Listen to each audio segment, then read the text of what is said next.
Dear children, now we came to the third lesson that comes under competency level 1.4. The diseases and disorders associated with the digestive system. In the first two lessons, we have covered the digestion and the absorption. Now we will talk about the main diseases and disorders related to the digestive system. At the end of this lesson, you should be able to present information on diseases and disorders associated with the digestive system and their prevention. So first and very common disorder is gastritis. It is actually due to the inflammation of inner lining of mucosa of stomach is known as gastritis. This happens due to the excess secretion of gastric juice to the stomach, mainly HCl. As you know, HCl is an acid and it's HCl present in the gastric juice and damage the lining of the stomach. Here what will happen is some kind of ulcers occurs within the stomach wall due to this gastritis situation. Symptoms are the burning feeling and pain in the stomach and regurgitation of acid to mouth. When it becomes worse, ulcers appears in the stomach and in the duodenum wall also, and sometimes bleeding. So why this kind of disorder happens to you? Mainly because of the skipping meals and not taking meals on time. And if you consume very acidic and spicy food, acidic food means acharu, pineapple, tomato-like acidic food, and spicy food are the food fried rice or fried things and what you like to eat from takeaways. And smoking and alcohol consumption also cause gastritis, and due to the mental stress and sometimes due to some action of bacteria and due to some diseases, tuberculosis, syphilis, gastric cancer like diseases also cause this gastritis. In some cases, for some certain medication also cause gastritis. So the second common disorder is constipation. Constipation is the difficulty in defecation or passing stool due to hardening of fecal matter. This happens due to the remaining of fecal matter in the large intestine. So because of this, what will happen, in the large intestine, I said that mainly what is absorbed. So when fecal matter remain in the large intestine more time, that means more and more what is absorbed and that fecal matter get hard. So resulted this condition.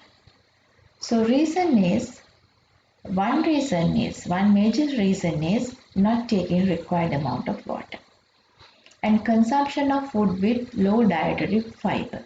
Dietary fiber are the green leaves, vegetables, fruit this food contains more dietary fibers. If you eat food without these things, definitely end up with this constipation situation. And postponing of defecation and lack of exercise, stress and due to some drugs cause this situation. And the third one is the diarrhea. The main reason is due to the infection in the small intestine either by virus, bacteria or protozoa.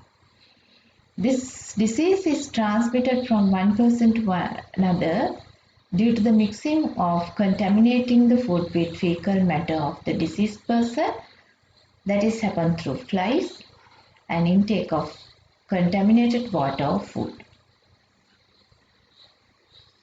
Symptoms and prevention. If we talk about the symptoms, watery stools is the major symptom. If this is severe, if this condition is severe, what will happen? End up with a dehydration, that is, and also it can be a fatal. To prevent this kind of situation, you have to take boiled water. Prevention. Not consume the food which are sold in open areas, and cover the cooked food to prevent entering of flies, and proper cleaning of hands before eating and after use of toilets. The fourth disease is the typhoid. It is caused due to the bacteria belong to Salmonella typhi. It is transmitted from person to person by consuming polluted water and milk, contaminated food. Sometimes if you eat some kind of dishes made out of seashells also cause this disease.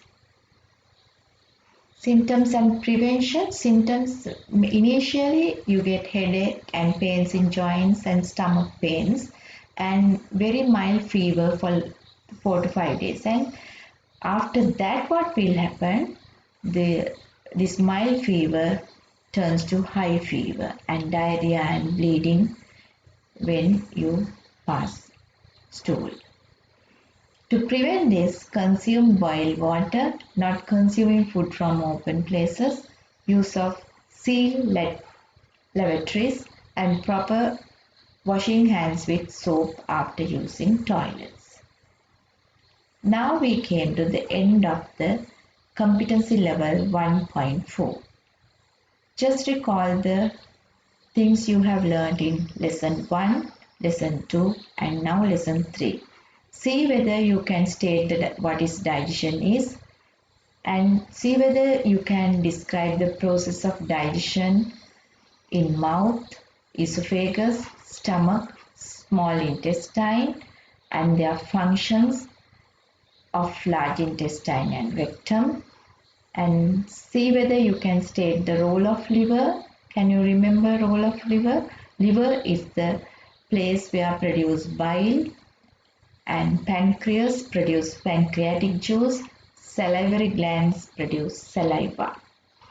And you should be able to list the end products of digestion, carbohydrate, protein and related enzymes. Now in the third lesson, you should be able to give the information about the diseases and disorders associated with digestive system. Now before I wind up, I would like to give a big thank you to Mr. G.D. Subasinghe. Thank you all of you for completing the competency level 1.4 successfully. Hope to meet you in the next session. Thank you.